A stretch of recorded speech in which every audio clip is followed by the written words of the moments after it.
천국을 소망하며 신앙하시는 성도님들 반갑습니다. 저는 신천지 예수교 강사 김세민입니다. 오늘도 열린 예배 말씀 앞으로 인도하신 아버지 하나님께 감사와 영광을 올려드립니다. 우리 성도님들 한 주간 평안하셨습니까? 한 주간 하나님을 경외하는 삶을 살아오셨습니까? 오늘은 저와 함께 하나님을 경외하는 자 두 번째 시간으로 말씀을 나누도록 하겠습니다. 하나님을 경외한다는 것은 하나님의 말씀에 순종하는 것입니다. 하나님을 공경하고 두려워하기에 하나님의 약속이 이루어질 것을 알고 믿고 지키는 것이죠. 그러나 하나님께서 원하지 않는 경외함이 있는데요. 그것은 사람의 계명으로 배움을 받아 입술로는 가까우나 그 마음은 하나님께로부터 먼 신앙을 말씀하고 있습니다. 이것은 형식적인 경외함이요, 외식하는 신앙이며 헛된 경배가 되는 것입니다. 오늘 열린 예배 말씀을 통하여 하나님을 참되게 경외하는 법을 배우고 하나님을 경외하는 자와 하나님을 경외하지 않는 자의 그 결과까지 알아보도록 하겠습니다. 먼저 하나님께서는 아담을 택하시고 언약을 하시고 그 언약이 지켜지기를 원하셨습니다. 그러나 아담은 그 언약을 어기고 패역함으로 하나님께서는 그 시대를 심판하실 것을 작정하시는데요. 아담의 구대손인 노아를 택하사 홍수로 심판하실 것을 전하게 됩니다. 그러나 그 시대에 어느 누구도 하나님을 경외하는 마음이 없었기에 그 말씀을 받아들이지 않고 모두가 홍수 심판으로 멸망을 받게 됩니다. 그 가운데서 노아는 하나님을 경외하는 마음으로 목숨을 보존할 수가 있었던 것이죠. 이제는 노아의 10대 손인 아브라함을 택하사 하나님께서는 약속을 이루어 가시는데요. 창세기 12장 1절로 2절에 하나님께서는 아브라함을 택하시고 하나님께서 지시할 땅으로 가라 명하시게 됩니다. 그리고 아브라함을 통하여 큰 민족을 이루고 그 이름을 창대케 하며 복의 근원이 될 것을 약속하시게 되는데요. 아브라함은 어떤 마음으로 이 말씀들을 지켜가게 될까요? 히브리서 11장 8절의 말씀 함께 읽어 보겠습니다. 믿음으로 아브라함은 부르심을 받았을 때 순종하여 장래 기업으로 받을 땅에 나갈새 갈 바를 알지 못하고 나갔으며. 아멘. 잘 읽으셨습니다. 아브라함은 어디로 가야 할지를 알지 못하였지만 갈 바를 알지 못하였지만 그 길을 나아갔다라고 합니다. 그것은 하나님의 말씀에 순종하는 마음이 있었기 때문에 그 길을 갈 수가 있었던 것이죠. 하나님의 말씀에 순종한다는 것은 곧 하나님을 경외한다는 것입니다. 아브라함은 하나님을 경외하는 마음을 가졌던 자였습니다. 그리고 아브라함의 민족이 큰 민족을 이루기 위해서는 많은 자손이 있어야 하지 않겠습니까? 그래서 창세기 15장 4절로 5절 말씀에는 아브라함의 후손들이 하늘의 뭇별과 같이 셀 수 없이 많아질 것을 약속하시게 되는데요. 아브라함은 이 약속을 믿고 기다리게 되겠죠. 그런데 하나님이 약속을 하신 지가 10년이 지나고 20년이 지났습니다.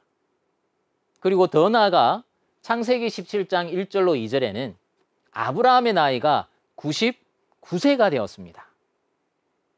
이러한 때에 하나님께서는 다시 오셔서 너로 심히 번성케 하리라 하시며 또 말씀하시게 되는데요.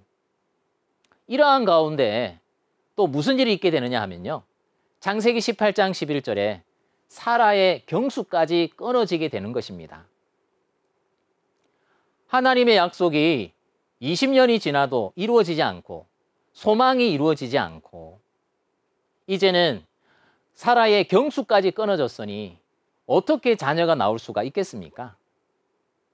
이러한 생각으로 사람의 생각과 사람의 계산으로는 더 이상 하나님의 약속이 이루어지지 못할 것이라 생각할 수밖에 없을 것입니다.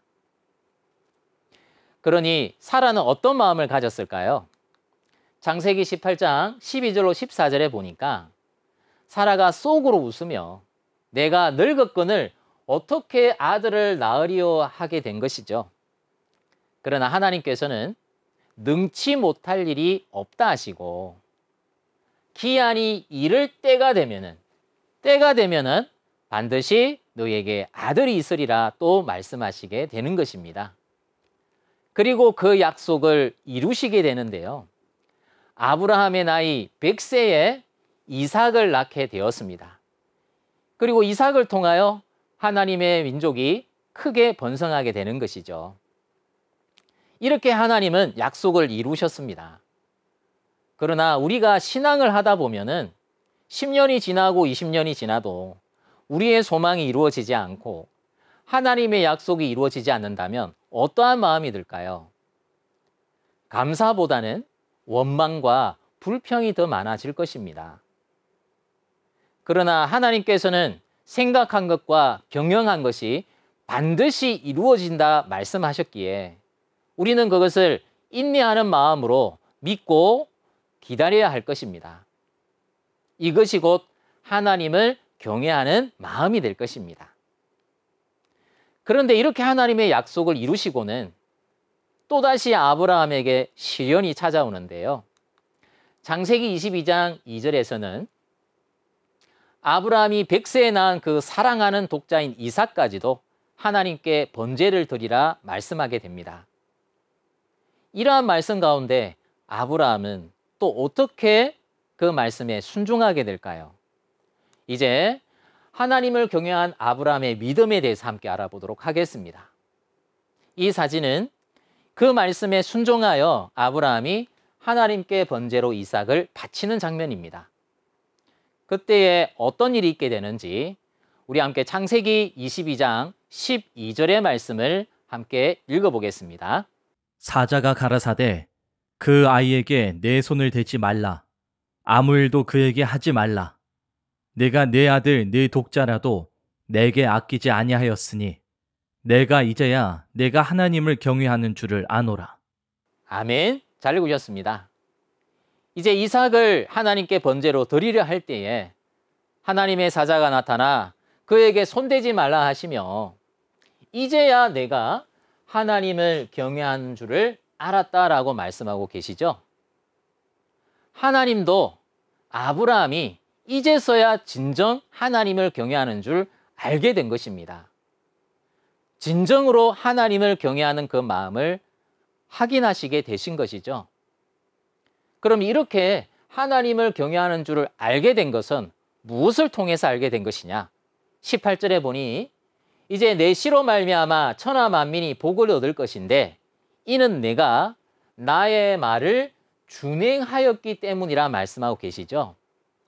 그러니 결국은 하나님을 참되게 경외하는 것은 하나님의 말씀에 순종하고 그 말씀을 준행하였을 때 이제야 너의 경외함을 내가 알았노라고 하나님께서는 말씀해 주시는 것입니다.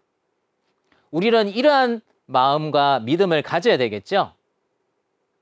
이렇게 하나님의 약속을 지켜 행할 수 있었던 아브라함은 어떤 마음으로 또한 이 길을 갈 수가 있었을까요? 우리 히브리서 11장 17절로 19절의 말씀 함께 읽어 보겠습니다. 아브라함은 시험을 받을 때에 믿음으로 이삭을 드렸으니 저는 약속을 받은 자로 돼 그 독생자를 드렸느니라. 저에게 이미 말씀하시기를 내 자손이라 칭할 자는 이삭으로 말미암으리라 하셨으니 저가 하나님이 능히 죽은 자 가운데서 다시 살리실 줄로 생각한지라. 비유컨대 죽은 자 가운데서 도로 받은 것이니라. 아멘. 잘 읽으셨습니다. 아브라함은 시험 받을 때에 이것이 시험이었다는 것이죠. 이삭을 하나님께 바치는 것 또한 시험이었던 것입니다. 그 시험 가운데서 인내와 믿음으로 하나님을 경외하는 마음으로 그 시험을 이길 수가 있었던 것이죠. 내 자손이라 칭할 자는 이삭으로 말미암는다 하셨으니 그 약속을 반드시 하나님께서는 지킬 것이라는 그 믿음으로 능히 죽은 자 가운데서도 다시 살리실 것이다 라는 그 믿음으로 하나님을 경외하는 마음으로 그 말씀을 지킬 수가 있었던 것입니다. 우리 성도님들, 오늘날 우리에게 나의 사랑하는 것을 바치라 한다면 어떤 마음이 드시겠습니까? 내가 사랑하는 것은 어떤 것이 있습니까? 오늘날 자녀를 하나님께 바치라고는 하지 않을 것입니다.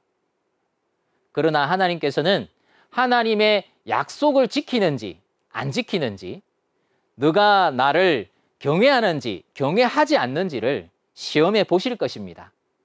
그때는 내가 가장 사랑하는 것을 하나님께 바치라 할 수도 있을 것입니다. 그때 우리는 어떠한 마음으로 나아가야 되겠습니까? 우리는 아브라함이 하나님께 경외한 그 믿음을 본받아 참으로 하나님께 인정받는 신앙인이 되어야 할 것입니다. 그러면 아브라함은 어떤 경외함과 믿음으로 나아갔는가 정리해 보면요. 먼저는 하나님의 약속을 알고 그 말씀을 믿음으로 인내하여 말씀대로 준행하고 행했던 것입니다. 하나님은 아브라함에게 이러한 믿음을 원했던 것이죠. 그러니 우리도 이러한 믿음을 본받아 참으로 진정한 하나님을 경외할 수 있는 참 신앙인이 되어야 할 것입니다. 히브리서 6장 12절에는 믿음과 오래 참음으로 말미암아 약속들을 기업으로 받은 자들을 본받으라고 말씀하고 계십니다. 그러니 오늘 이 시간 아브라함을 통하여 우리는 그 믿음을 본받고 하나님을 경외한 마음을 본받아서 참된 하나님의 약속을 지키는 하나님의 자녀가 되어야 할 줄 믿습니다. 그러면 이제 반대로 하나님의 약속을 지키지 않고 하나님을 경외하지 않는 자의 결과는 어떻게 될까요? 아브라함의 조카 롯은 소돔과 고모라 성에 살고 있었는데요. 이 소돔과 고모라 성에 부르짖음이 크며 그 죄악이 중하여 하나님께서는 이곳을 심판하리라 말씀하고 계시는데요. 우리 창세기 19장 13절로 14절의 말씀 함께 읽어 보겠습니다. 그들에 대하여 부르짖음이 여호와 앞에 크므로 여호와께서 우리로 이곳을 멸하러 보내셨나니 우리가 멸하리라. 롯이 나가서 그 딸들과 정혼한 사위들에게 고하여 이르되 여호와께서 이 성을 멸하실 터이니 너희는 일어나 이곳에서 떠나라 하되 그 사위들이 농담으로 여겼더라. 아멘. 잘 읽어주셨습니다. 창세기 19장 13절로 14절에는 이 소돔과 고모라의 부르짖음이 크며 그 죄악이 중함으로 이제는 이곳을 멸하러 보내시게 되는데요. 이때의 롯은 하나님께 경외함으로 인하여 그 목숨을 보존하게 되는데 이 롯의 가족들을 함께 데려 나오려 할 때에 롯의 사위들이 말하기를 그 말을 농담으로 여기게 되었던 것이죠. 하나님의 말씀은 농담이 아닙니다. 우리 성도님들, 하나님 말씀은 농담이 아닙니다. 반드시 이루어지며 그 말씀대로 이루어져서 우리 앞에 나타나게 되는 것입니다.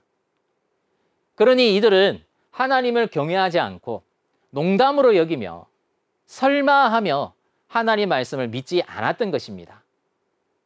설마 이렇게 되겠어? 설마 하나님 말씀대로 되겠어? 하며 사람의 생각과 사람의 계산을 가지고는 하나님의 약속이 능히 이루어지지 못할 것이라 농담으로 여기게 됐던 것이죠. 오늘날도 이러한 사건이 있음을 알려주고 계시는데요. 누가복음 17장 28절로 30절에 보니 오늘날이 또 롯의 때와 같다고 말씀하고 계십니다. 오늘날도 롯 때와 같다고 하셨으니 오늘날에도 롯의 때와 같이 롯의 사위와 같이 사람의 생각과 사람의 계산을 가지고 하나님의 약속을 농담으로 여기는 많은 사람들이 있을 것을 우리에게 알려주고 계시고 경계로 알려주고 계시는 것입니다. 우리 사랑하는 성도님들, 우리는 어떠한 신앙을 해야 되겠습니까? 하나님의 말씀을 경외하는 참 신앙인이 되어야 하겠습니까? 아니면 하나님의 말씀에 나의 생각과 나의 계산으로 농담으로 하나님 말씀을 여겨야 되겠습니까? 결국 그러한 자들은, 농담으로 여겼던 자들은 소돔과 고모라 성이 하늘에서 유황불이 내려와 다 심판받아 끝났던 것입니다. 오늘날 우리는 그러한 자가 되어서는 안 되지 않겠습니까? 오늘 이 순간에도 하나님의 말씀을 농담으로 여기는 자가 있다면 정말로 회개하고 거듭나며 변화되는 귀한 시간이 되었으면 좋겠습니다. 그래서 하나님께서는 미워하는 것이 있는데요. 잠언서 8장 13절에는 하나님을 경외하는 것은 악을 미워하는 것이라 합니다. 악을 미워하는 것이 하나님을 경외하는 것이며 교만과 거만과 악한 행실과 패역한 입, 곧 하나님 말씀에 순종하지 않는 말을 미워하신다고 하는 것입니다. 우리는 더 이상 하나님 말씀에 불순종하는 그러한 말을 해서는 안 될 것입니다. 설마 이렇게 되겠어? 설마 이렇게 되겠어? 하나님 말씀을 농담으로 여기는 것, 이것이 곧 패역한 입술이 되는 것이죠. 이것은 사람의 계명으로 배움을 받아 사람의 계산과 사람의 생각으로 하게 되니 하나님의 약속은 어디에도 없는 것입니다. 세상에서도 그런 말을 합니다. 설마가 사람을 잡는다고 하죠. 설마가 사람을 잡습니다. 우리는 하나님 말씀을 농담으로 여겨서는 안 될 것입니다. 그렇다면 하나님을 경외하는 자들은 어떤 복이 주어지게 될까요? 오늘날에 우리가 지켜야 할 약속이 있는 거죠. 하나님의 약속의 말씀을 지킬 때에 참으로 하나님을 경외하는 자라고 할 수가 있는데요. 요한복음 14장 29절에는 이제 일이 이루기 전에 너희에게 말한 것은 일이 이룰 때에 너희로 믿게 하려 함이라 하셨습니다. 그렇다면 일이 이루기 전에 말한 것은 무엇이며 그때 말한 것은 무엇일까요? 이루기 전은 미리 예자를 쓰고 말한 것은 말씀 언자를 써서 이것을 예언이라고 하는 것이죠. 예언이라고 하는 것은 하나님의 약속을 말하는 것입니다. 우리가 약속을 할 때 이미 지나간 것을 약속하지는 않지 않습니까? 약속은 앞으로 이루어질 것을 약속하는 것입니다. 그러니 곧 이 예언의 말씀이 하나님의 약속이 되는데요. 요한복음 14장 29절은 신약의 말씀입니다. 우리에게 또 약속이 있음을, 또 하나의 약속이 있음을 알려주게 되는 것이죠. 그리고 그 약속은 반드시 때가 되어 나타나게 되는데 그때 우리를 통하여 믿으라고 말씀하고 계시는 겁니다. 그럼 이 또 하나의 약속은 무엇일까요? 이 약속은 바로 새 언약인 요한계시록을 말씀하시는데요. 우리 요한계시록 1장 3절의 말씀 함께 읽어 보겠습니다. 이 예언의 말씀을 읽는 자와 듣는 자들과 그 가운데 기록한 것을 지키는 자들이 복이 있나니 때가 가까움이라. 아멘. 잘 읽으셨습니다. 이 예언의 말씀은 곧 요한계시록이죠. 우리가 지켜야 할 새 언약이라고 하는 것입니다. 이 새 언약의 약속의 말씀을 지키는 자들이 복이 있다고 하십니다. 그리고 그 때가 가깝다라고 말씀하고 계십니다. 우리 사랑하는 성도 여러분, 이 말씀을 농담으로 여기시겠습니까? 이 말씀을 설마 이렇게 되겠어? 하고 우리가 믿겠습니까? 아니면 정말 이 말씀대로 이루어질 것을 소중한 마음을 가지고 하나님을 경외하는 마음을 가지고 지켜 행하시겠습니까? 계시록 22장 18절로 19절에는 이 예언의 말씀을 더하거나 빼지 말라 하시고 더하는 자에게는 재앙이 더해지며 빼는 자에게는 이 성경에 기록되어 있는 하나님의 천국에 들어가지 못함을 말씀하고 계십니다. 우리는 어떤 신앙을 해야 되겠습니까? 혹여나 이 시간에도 이 말씀을 농담으로 여기고 있지는 않습니까? 우리는 하나님을 경외하는 자가 되어서 하나님께 복을 받는 모든 신앙인이 되어야 할 줄 믿습니다. 그러면 어떤 복을 받게 될까요? 시편 145편 18절로 19절에는 하나님을 경외하는 자의 소원을 이루시며 또한 부르짖음을 들으사 구원에 이르게 해주신다고 하셨습니다. 그러니 오늘 함께 하신 모든 성도님들, 이 말씀을 들으시고 하나님을 경외하는 자가 되어 소원을 이루며 구원에 이르시는 귀한 시간 되시기를 예수님의 이름으로 기원드립니다. 그럼 말씀을 마치고 오늘 말씀의 결론을 읽어보도록 하겠습니다. 아브라함은 하나님을 경외하는 마음으로 하나님의 약속을 알고 믿고 끝까지 인내하여 그 말씀대로 행하였습니다. 하나님께 참된 경외심을 가진 자는 하나님의 말씀에 순종하는 자가 되는 것입니다. 오늘도 약속의 말씀을 알고 끝까지 지켜 하나님께 인정받는 참 신앙인이 됩시다. 주신 말씀 위해서 잠시 기도드리겠습니다. 감사하시고 고마우신 거룩하신 아버지 하나님, 저희들을 하나님의 자녀로 삼아주시고 귀한 생명의 말씀을 통하여 하나님께 나아와 하나님을 경외하게 하심에 감사와 영광을 올려 드리옵나이다. 아브라함의 믿음을 본받아 저희들도 참된 하나님을 참되게 경외하는 자가 되게 하여 주시고 오늘날 새 언약 약속의 말씀 또한 저희들 말씀에 순종하여 지켜서 아버지 하나님께 경외하는 자가 되어서 인정받는 신앙인이 되어서 하나님께 복을 받는 모든 신앙인이 될 수 있게만 도와주시옵소서. 오늘 주신 귀한 말씀을 통하여 한 주간을 살아갈 때에 참으로 하나님을 경외하는 진실한 마음으로 온전한 하나님의 참 자녀가 되기를 간절히 원하오며 사랑이 많으신 예수님의 이름으로 기도드렸사옵나이다. 아멘.